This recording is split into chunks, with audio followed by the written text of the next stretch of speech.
interesting that you say like vulgarity, like specifically vulgarity, which I think is specifically vulgarity. I think that's a more powerful word than just like family friendly, not family friendly. When you start to enter into this space where you're talking about what is vulgar, you're starting to talk about like what will people start to find, what will some groups of people start to find straight up offensive? Like There are I just cultural don't wanna, norms and mores there. Yeah.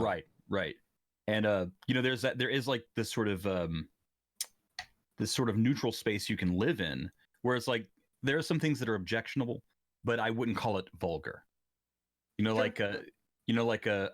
One of the things that I did, I'll just go ahead and go into this a little bit. When I said I wanted to go family friendly, completely family friendly, I said what I want to do is find games that are quote unquote Avengers movie family friendly. Because you would likely take your kid to see an Avengers movie. They are going to say some things that you don't want your kid to hear. And remember, they cut a dude's head off.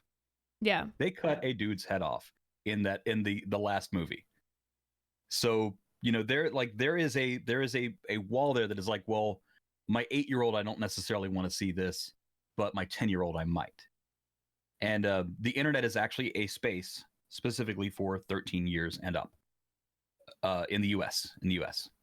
So that was sort of the line I drew where I said, okay, we are willing to deal with a little bit of this as a people, even if it's against our moral or ethical sensibilities. And that was sort of like the line I drew. I was like, well, this is technically family friendly. I will still be family friendly, but this is technically like you let your kids kind of be involved in this, but it's not like I'm only playing Barney's 1, 2, 3s, Yeah. Right. And I think that's an important distinction. There's a difference between being a streamer that is for kids, that targets kids and, caters to children versus being family friendly, where a kid can be there. Maybe they're not particularly interested in the content, but it's safe for them to be around that type of content. Mm-hmm.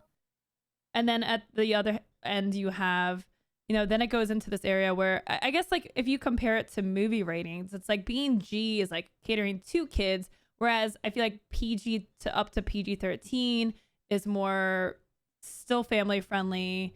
And then you get to rated R, which is clearly for mature audiences. Right.